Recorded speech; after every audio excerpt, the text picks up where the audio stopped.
Shalom. First and foremost, I want to give all praise, honor, glory to Yahweh, Bahashem, Yahweh Shah, Bahashem, Rakakudash. Double honors to the apostles and elders, great millstone, who well and taught me this truth.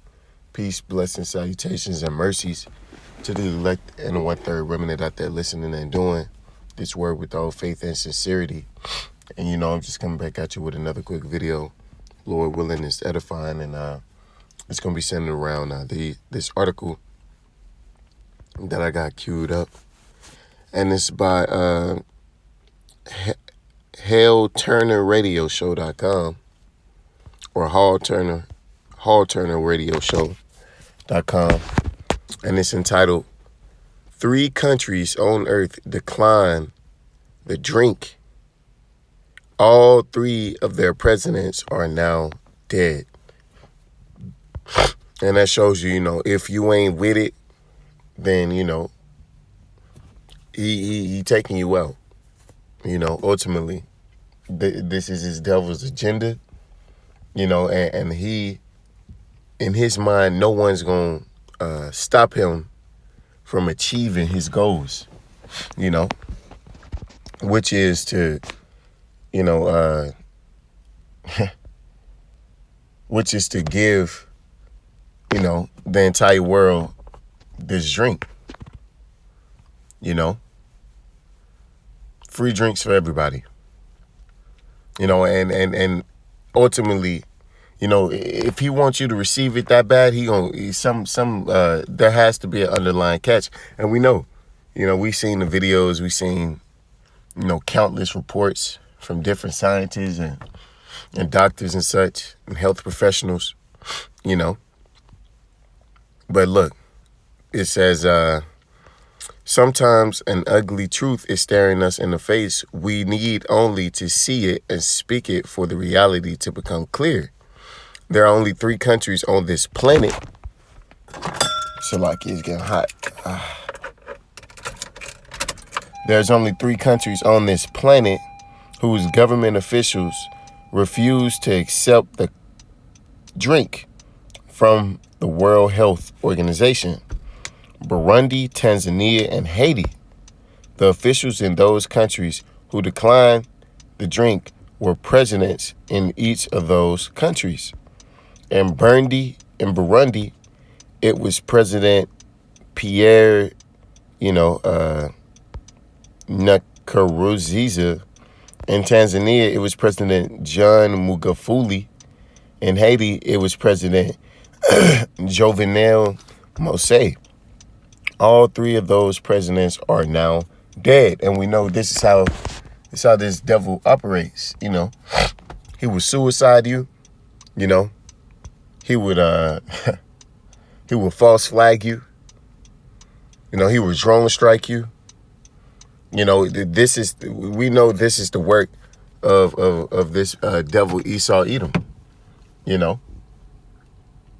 If it ain't going his way with words, the next thing he grab on and clutch on is that sword. He lean on it with strong confidence. Scriptures say, he don't bear the sword in vain. We're going to get that real quick. This nigga E ain't playing. He was created with a certain mindset.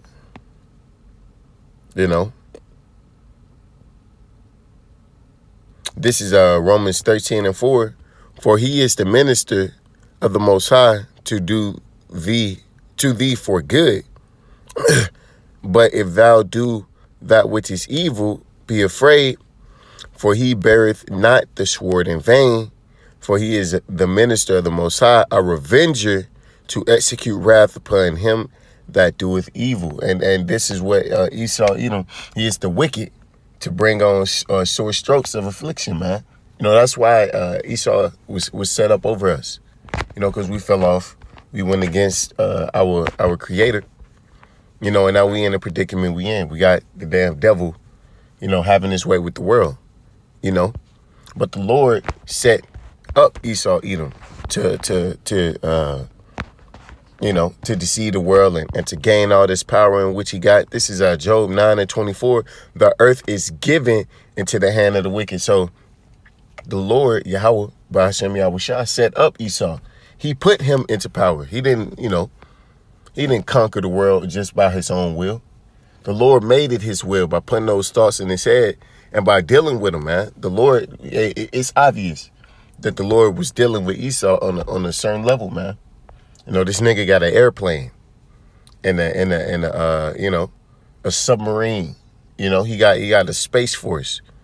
So the Lord evidently, he worked with him. He put him in a position, to afflict us and to punish us, for our iniquities, and ultimately he's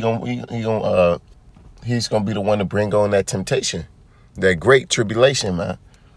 Which is you gonna take this drink, or is you gonna be sober, or if you're gonna take this chip, or you're gonna be beheaded. It's gonna get more drastic because we know this is how this nigga work. He covered the faces of the judges thereof, if not, where and who is he? So if it's not this guy, if it's not Esau, the so-called white man, the Idumean, then who is it? We know that to be a rhetorical question, because we know the answer to this. Coincidence, back in the article. What are the odds of these three particular men all dying in office? And the only thing they have in common is that they refuse to accept the drink for their countries. They wanted a sober country, and this is what this devil do. This is what he does. Peer pressure is what it's called. These are examples, to the other nations, man, that if you get out of line, I'm going to strain you up, and this devil really with it. He will really do it. He's a violent homosexual, Too many people, their deaths look like murder, although one in Haiti was straight up murder. He was assassinated by men with guns. Many people speculated that the entire the entire bar was staged. Intentionally deadly attack on humanity itself, and that's what we know it to be, man. We know what's in this. Once you get drunk off of this, ain't no going sober. It's gonna be, you're gonna be drunk for life until you ultimately croak. There are many people on this planet who believe that humanity itself is like a virus against the planet. They believe humanity is destroying the planet, and so they continue. Humanity must be killed. Let me see if I'm really gonna get. Let's see. Here we go. Many people have already died after getting this drink, and hundreds and thousands are severely injured. Some permanently disabled after getting it. And this is what, not even half a year into, the drink being given, the drink being poured. This is what, July? So it's been 4 or 5 months? We ain't even seeing the effects of this. It was when a couple health professionals and some people to do with the actual development of the drink, they came out and said that you only got 2 years max, and they ain't talking about a prison sentence. We talking about life, before ultimately you succumb to this poison. If this theory about using a drink to cull humanity is true, would the people perpetrating it even hesitate to murder 3 presidents? And if they are willing to murder 3 presidents, would they even think twice about murdering you? And the answer to that is no. We just read how this nigga bear the sword and he don't bear the sword in vain, and he is going to come after. We expect him to come after us, That's something that a lot of you Israelite so-called leaders don't even teach, that this devil is going to come after us. You know, y'all don't teach that he's gonna make his move. This is Psalms 55:21. The words of his mouth were smoother than butter, but what was in his heart? His words were softer than oil, yet were they drawn sword. So this is the way of characteristics of one man in particular, and we know who he is, man. I mean, after all, what is this whole situation been about? This whole, what, year and a half? For a year and a half now, what has it been about? Health. Under the guise of peace, safety, protection, health. But yeah, guess what? In his heart, there's war, and in that in that tincture is poison and death. This is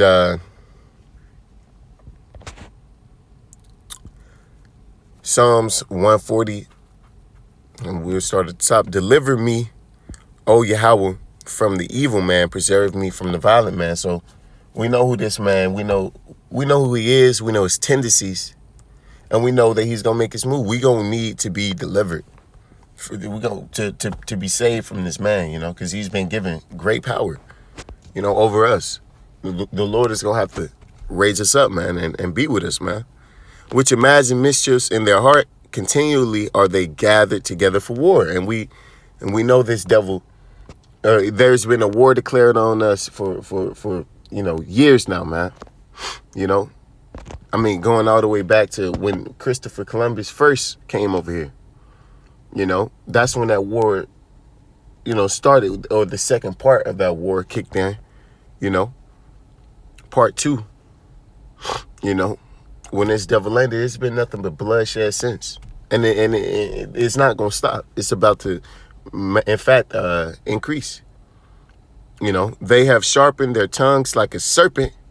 Adders, poison is under their lips. See? So you keep talking, flirting with this devil. He going to get you.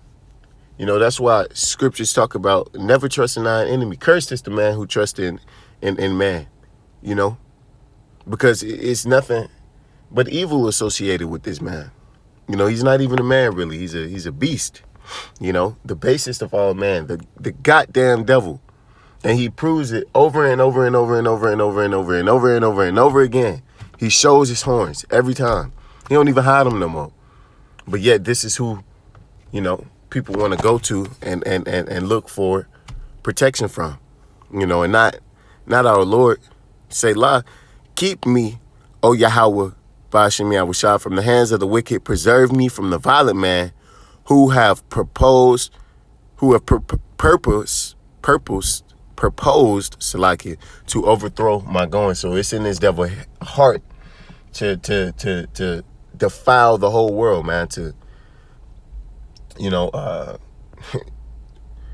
force drinks upon everyone, ultimately that chip,